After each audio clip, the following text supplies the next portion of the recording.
마지막 탈출 기회라고 댓글을 주셨습니다. 분명히 맞는 말씀을 하셨습니다. 그러나 주가는 다르게 움직인다는 사실이죠. 결국 마지막 탈출 기회가 아닌 어찌 보면 최고의 매수 타이밍이었다는 겁니다. 안녕하세요. 웅덩이 매매법 레버리지 ETF 장기 투자자 디벨로몽입니다. 오늘도 계좌 먼저 공개하고 시작합니다. 미국 직투 계좌는 하루 만에 600만원 상승한 3,400만원 수익까지 올라왔습니다. 엔비디아의 실적 발표 후 현재 선물 시장이 급등하고 있기 때문에 오늘 미국 직투 계좌 수익은 4천만원을 넘길 것으로 예상되는 상황입니다.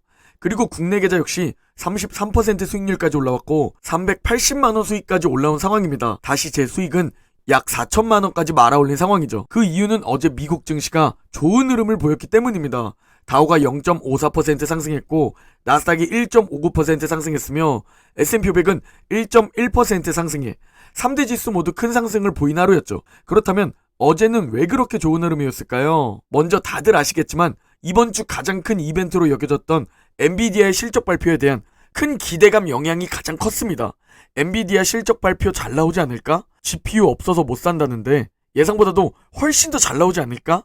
그리고 우리 모두 이번 엔비디아 실적 발표가 잘 나와서 미국 증시를 멱살 잡고 끌어올려주길 한마음 한뜻으로 기도했을 겁니다. 그리고 두 번째 이유가 바로 최근 큰 부담으로 다가왔던 미국 국채금리의 급등이 잠시 멈추고 하락세를 보였기 때문입니다.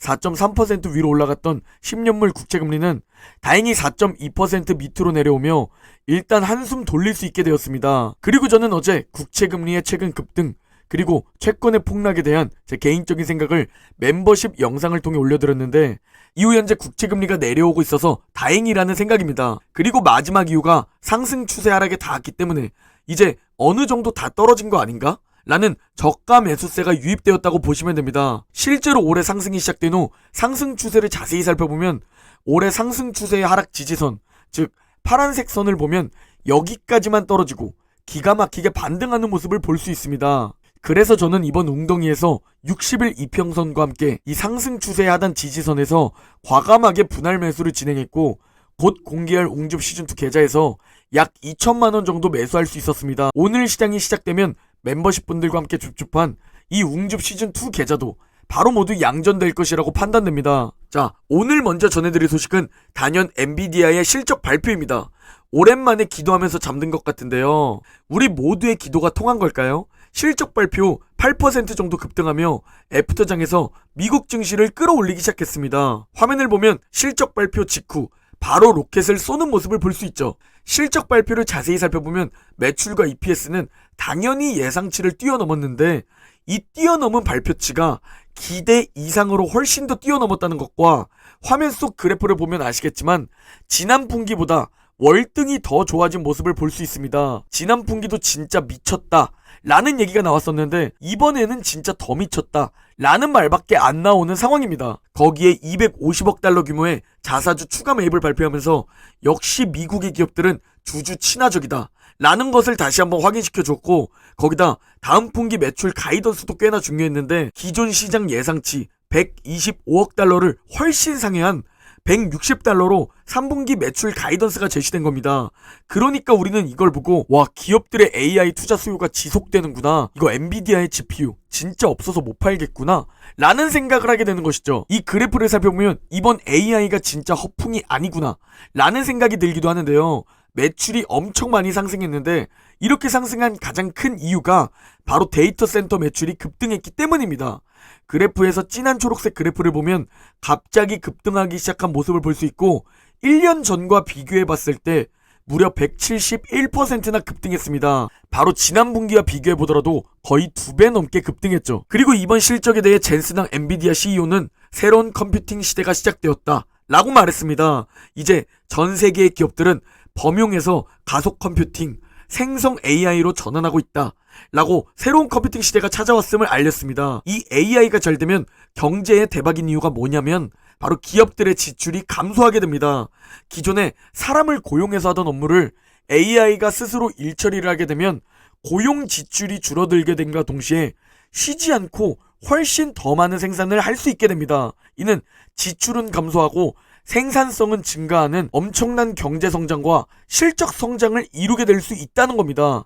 그리고 제가 중요하다고 말씀드렸던 엔비디아의 실적 발표가 너무나 좋게 나오니까 미국 지수 선물 시장은 급등하고 있는 상황입니다. 제가 어제 영상에서는 절대 지금 팔지 마세요 라고 여러분들을 붙잡아 드렸고, 2일 전에는 올해 3월에 이어서 올해 8월 두 번째 웅줍 기회가 찾아왔다. 이번 기회를 잡아야 한다. 저도 2천만 원 정도 줍줍했고 앞으로 더 줍줍할 것이다 라고 용기를 드렸습니다. 그리고 10일 전쯤에는 쫄지 말고 기회를 잡으시라고 말씀드렸죠. 그리고 한 달 전 고점 부근에서는 매수하지 말고 기다려라 라고 말씀드렸던 것이 다들 기억나실 겁니다. 그리고 기회가 왔을 때 실제로 몰빵 매수가 아닌 분할 매수를 진행했습니다. 멤버십에서는 제 실시간 포지션에 대해 참고하시라고 올려드리고 있습니다.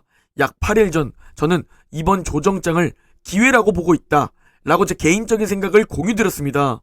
우리가 공부를 계속 해야 하는 이유입니다. 노페인 노게인, 고통 없이는 얻는 것도 없기 때문이죠. 제대로 된 공부가 되어 있지 않다면 이번 조정장이 고통스럽고 용기가 안 났을 겁니다. 인플레이션은 재반등한다고 하고 연준 긴축은 지속될 것이라고 말하고, 그에 따라 미국 국채금리는 급등하면서 은행 파산이 터졌을 때보다 높아졌고 16년 만에 최고치라는 얘기가 나오고, 헝다그룹은 파산 신청을 하지 않나, 그러면서 이 중국 부동산 붕괴가 금융위기를 불러온다는 비관론까지, 그리고 미국의 신용등급도 강등되며 제대로 된 공부가 되어 있지 않았다면 용기 내서 웅줍하지 못하는 비관론들입니다. 그러나 이런 비관론들은 특별한 게 아닙니다. 당연하게도 매년 찾아옵니다. 마치 봄, 여름, 가을, 겨울이 매년 찾아오듯이 조정장도 매년 당연히 찾아오는 겁니다. 계절처럼 말이죠. 그리고 매년 찾아오는 이 조정장, 비관론들에 대해 피터 린치는 이렇게 강조합니다. 투자의 성공 여부는 얼마나 오랫동안 세상의 비관론을 무시할 수 있는지에 달려있다. 즉 우리는 이런 비관론을 무시하고 장기적으로 바라보며 분할 매수하면 된다는 겁니다. 그리고 당장 내일 밤 또 잭슨홀 연설이 있습니다. 현재 많은 재료들이 반영된 것으로 보이는데요. 다만 또 어떻게 흘러갈지는 모릅니다. 그럴 확률은 매우 적겠지만 작년 8월 잭슨홀 때처럼 급락할 수도 있죠. 그러나 전체적인 분위기와 통계를 살펴보면 이번 잭슨홀 연설 후 주가가 작년처럼 급락할 가능성은 낮아 보입니다. 물론 보합으로 끝나거나 소폭 하락할 수도 있고 당연히 상승할 수도 있지만 말이죠. 잭슨홀 통계를 공유 드리려고 하는데요. 2003년부터 작년까지의 잭슨홀 통계를 보면 올해처럼 잭슨홀 회의 이전에 2주 동안 증시가 하락했던 적이 7번 정도입니다. 이때 여기서 작년 매파적 발언을 통해 급락했던 것을 제외하면 나머지 6번은 모두 소폭 상승했었습니다. 개인적으로 큰 상승이나 하락은 없지 않을까 라고 생각하고 있습니다. 그러나 떨어지면 용기를 가지고 웅줍하면 되고 상승하면 오질 구간에 돌입하면 되는 겁니다. 우리는 이미 용기를 내서 웅줍해놨기 때문이죠. 여기서 핵심은 만약 잭슨홀 연설 후 주가가 떨어지면 다시 웅줍 기회로 여기면 된다는 겁니다. 그리고 추가로 재미있는 자료가 있습니다. 어제 영상에서 매도하지 말라고 말씀드렸는데 그 영상에 달린 댓글을 가지고 왔는데요. 정말 모든 상황이 경기 침체를 가리키고 있습니다. 엔비디아에서 실적이 좋게 나와서 정말 잠깐 상승할 뿐입니다. 이젠 정말 손절해야 할 때입니다. 라는 댓글이 달렸는데 미리미리 잘 웅줍해놨다면 지금 매도해도 손절이 아닌 익절입니다. 저 역시 경기 침체는 결국 오지 않을까 라는 생각을 하고 있지만 문제는 경기 침체가 바로 찾아오지 않는다는 겁니다. 내년 혹은 내후년이 될 수도 있죠. 그걸 모르기 때문에 보유해야 한다 라고 말씀드리는 건데요. 이분이 그러면 과거 제 영상에서 어떤 시기에 어떤 댓글들을 달았는지 그 타이밍을 한번 보려고 합니다. 먼저 제 국내 계좌가 드디어 양전한 1월 27일에 댓글이 달렸었는데요. 이때도 지금의 경제 위기는 V자 반등으로 극복할 수 없다. 스태그플레이션이나 닷컴 버블과 비슷하다. 그러면서 저에게 지금 양전이 마지막 탈출 기회라고 댓글을 주셨습니다. 분명히 맞는 말씀을 하셨습니다. 그러나 주가는 다르게 움직인다는 사실이죠. 결국 마지막 탈출 기회가 아닌 어찌 보면 최고의 매수 타이밍이었다는 겁니다. 이후 나스닥이 20% 넘게 상승했으니 말이죠. 그리고 3월 31일에 드디어 전체 계좌가 양전되었다 라는 영상을 제가 올렸는데 이때도 지금 기회에 팔라고 조언해줍니다. 마찬가지로 V자 반등은 없다고 말하셨죠. 그러나 그 이후 15% 정도 넘게 급등하게 됩니다. 즉 예측이 무의미하다는 겁니다. 이분이 말씀하신 게 모두 맞는 말입니다. 모든 지표는 경기 침체를 가리키고 있고 지금은 오르면 안 될 것 같은 그 시기에 주가는 예상과 다르게 움직이며 내 예상과 다르게 AI라는 산업이 주목받게 됩니다.